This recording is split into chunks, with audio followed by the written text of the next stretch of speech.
All right, welcome back. It's time for entertainment segment, and I have here with me a beautiful, beautiful, talented actor, Berverly Naya. Thanks for being here today.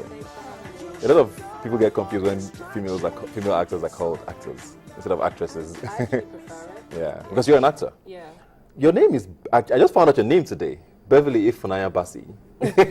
You're kicking me. I mean, it's online. I saw a Wikipedia page and your name was there. Yeah. Interesting. It is interesting because the thing with Wikipedia is that sometimes what they put on Wikipedia isn't exactly factual. So, I mean, the surname that's there is not necessarily my surname. Okay. It's actually my great-granddad's surname. And that's not what I use right now. Okay. Yeah. So I guess the Naya is from Ifunanya, which is your middle name. Mm-hmm. So where are you from exactly? Delta State. Delta State, okay. But you were born in the UK? London, yeah. I'm from Delta State. My family's Delta Igbo. So yeah, that's where I'm from, and born and raised in London. Why did you move back? I mean, I'm sure you've answered this question a million times. Yeah. But I mean, it's interesting when you see a lot of people. It's different if you were born here, you studied here, and you went and came back. But you were there most of your life, yeah. And you decided to come back to Nigeria. I mean, the theaters and the movie industry there would seem a little more attractive. Why here? There's just so much to do over here, you know, like, I mean, in London, once I graduated, I just decided that I wanted to move here. Why? Because London is just, I mean, there's not much going on. Fact, I will be honest, there's not a lot going on over there.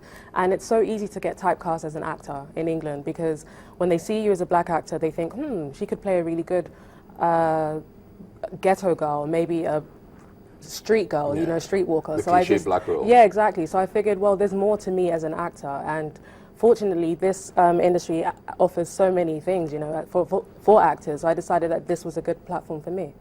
I asked that because, I mean, were you ever worried about, like, your accent, for example, moving here to be an actor? Yeah. There are certain things you would be like, she can't really play this village girl, or, you know, like, maybe the dirty girl, the role that Mr. Johnson played that became very famous. You know, things like that. Were you ever worried about that, your accent?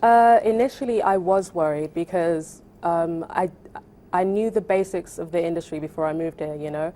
But then when I got here, I realized that, I mean, it could take, you could receive a script maybe 3 days before you shoot, and then you're shooting for 2 weeks. So really and truly, you don't have time to prepare, and you don't have time to really change your accent, you know. So that's when I realized that maybe this could be a factor for me.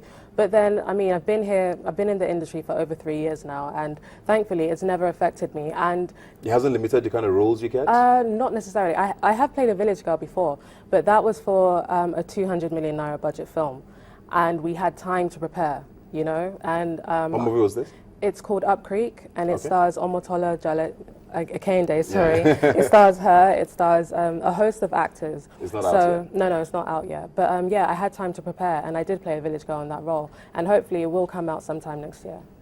Let's talk about Tinsel now. You were one of the new Tinsel stars. Not necessarily new, but I mean, you're one of the faces who have joined the cast over the years. And how's it been working on that? It's been great. It seems like a hectic gig, though. You're on TV every day. Yeah. I mean, I mean, you get what you put in, really. I am on TV every single day, but it's really increased my visibility. You know, a lot of people know who I am now. I mean, prior to Tinsel, people knew that I was doing something, but they weren't quite sure what it was. And Tinsel has helped people realize that I am an actor, you know, and it's really got my face out there a lot more. And yeah, I enjoy it because all the actors are fantastic, and it's like one big happy family. It's great. Why would you go from the big screen to the small screen, though? Yeah. It didn't seem like a downgrade for you? No, not at all. I mean, as an actor, I just want to diversify as much as possible. It's not a downgrade because shooting films, for example, they take maybe 2 years to get released.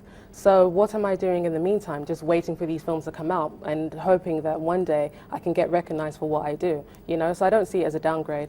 And in our industry, you know, actors do all kinds of things. We do short films, we do features, we do series as well. And I think right now, a lot of actors are acting in series today.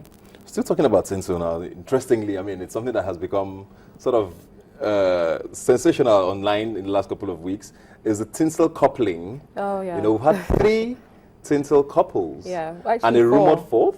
Oh, there's 4. Well, there's a 4th one. They're not together anymore, okay, but they do have a child together. Okay, exactly. Yeah. So what does that do for you? Are you looking in that direction as well, if I might use that word? Do you know, honestly, I get asked this all the time these days, and No. Which one of them not. would catch your eye, though? They're all attractive. All the guys on Tinsel. Oh gosh. No, they're all There you great go. men. No, honestly, they're all great men. But honestly speaking, I'm not really looking for a husband on Tinsel. You have a hot on-screen romance with Gideon, is it? Yes, I do. Yeah, he's my good friend, and he's a really good actor as well. And I love working with him because he gives me a lot to work with. You know, he's great. So. Still talking about Gideon now. So you've been linked with a lot of men, or a couple of men. Let me not say a lot. Yeah, not a not lot. that many over the years. Some you've denied and actually laughed at. I remember, I think I saw an interview where you talked about Flavor and you thought it was laughable because you said at the time you had never met him. Have you met him now? You still haven't met him? Still never met him. Would he catch your eye though if he actually walked up to you too? Still never met him. That's your final answer. I haven't seen him in person, so I'm sticking to. That's my story, and I'm sticking to it. What about Uti? Uti is just a great friend. How that started was that I think we went to an event together, and people just kind of took took it out of context and blew it out of proportion. But nothing ever went on between me and Uti. So are you single or are you in a relationship? Yeah, I am single at the moment, and if I meet the right guy, then who knows? Single dating or just single? Okay, let me define dating, because I think here in this part of the world, dating means something totally different. So in London, what we call dating is when you're going on dates. So yeah, that's what I'm doing and you're now. Open to a relationship? Yeah, I'm open to a relationship if I meet the right guy. But would for you now, date I'm anyone in the going on industry? dates.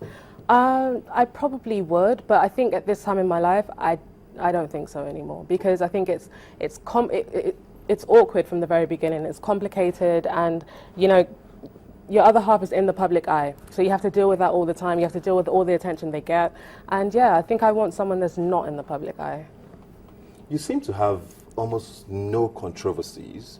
I mean, you've not been in the industry for that long, but it's been a couple of years now, I think, and there's almost no stories around you. Don't you worry about that? I mean, it's even in Hollywood, it kind of comes with the territory where, good or bad, at least there should be stories around you where, I mean, it's pop culture, and it kind of helps your career. Yeah, I really don't feel like scandals help one's career. I personally, that's my opinion anyway, and I feel like for me to be scandal and controversy free is a blessing, and I always try to go to the right places and be seen in the right places at the right time, and I think that's what's helped me to get to where I am today.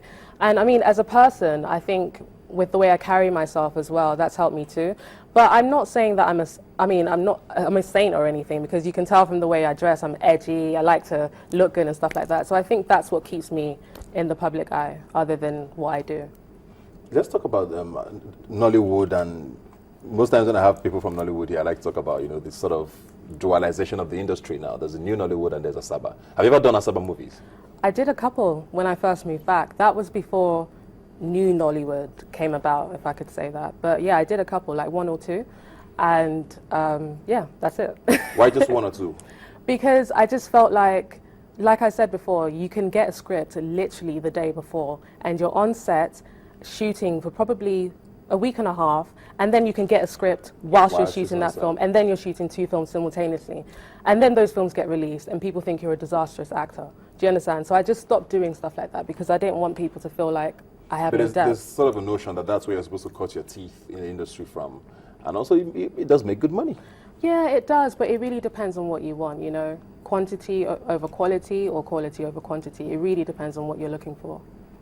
What's in store for you in the next couple of months, if I may use that word? Are there movies coming out? I mean, I know Tinsel is still a long-term gig, is it? Yeah, definitely. Okay. It is. So with movie-wise, what's in store? I've got several films coming out. I mean, namely, I've got When Love Happens. That should be premiering next month. I've got Before 30, which is another TV series. That should be premiering, I think, in December.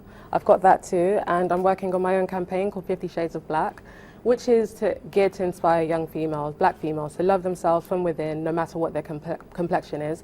I'm working on that, and I'm working on my own documentary for 50 Shades of Black, and that's to, you know, enlighten people as to what's going on in our society today. Excusing the pun there, enlightening. Enlightening, exactly. Let's talk about the 50 Shades of Black now. Okay. What is it about? Are there 50 Shades of Black? There are what is actually it 54 exactly? shades of black. Yeah, that's the fact. There are 54 shades. And I've just felt like I wanted to inspire young people, you know, because I think in our society today, people aren't really not everyone, but there are people out there who aren't necessarily proud of their complexion, and I feel like there is this segregation going on whereby, you know, you're light skinned and you're beautiful, you're dark skinned, no one wants to talk to you, type of thing. And I just want to educate people and help them understand that all black is beautiful, no matter what your complexion is. And I think so far so good. It has been an amazing journey because I've had so many young girls come up to me and tell me that I've inspired them in so many ways, you know, to love themselves no matter what, and they've encouraged other young girls to do the same. So how are you doing this? Are you doing like campaigns? Are you going to schools? Are you holding seminars? What exactly are you doing? Okay, right now I just finished, well, recently I finished a photo shoot where I used celebrities, female celebrities, different complexions, and then they wrote inspiring messages and stuff like that. So I've done that, and I'm currently working on a youth tour, and I intend to go to like 10 different secondary schools and speak to the young girls in schools and let them know about self-love and self-empowerment, that type of stuff. So that's what I'm working on, and then the documentary will help that as well. Great stuff. On that very inspiring note, I'm going to say thank you very much for being here today. You seem like you have your head screwed on tightly. Thank you. Which is a great thing. So hopefully in the next couple of years, I mean, an Oscar shouldn't be too far off, should it? No, definitely. Thanks for being here today. It's been my ultimate pleasure. Like we always say, you can join the conversation on Twitter at YNigerTV. It's the handle, the hashtag is dropping minds. You can also visit the website yniger.com/TV. Remember, you've never seen your people talk like this before. I'll see you next week.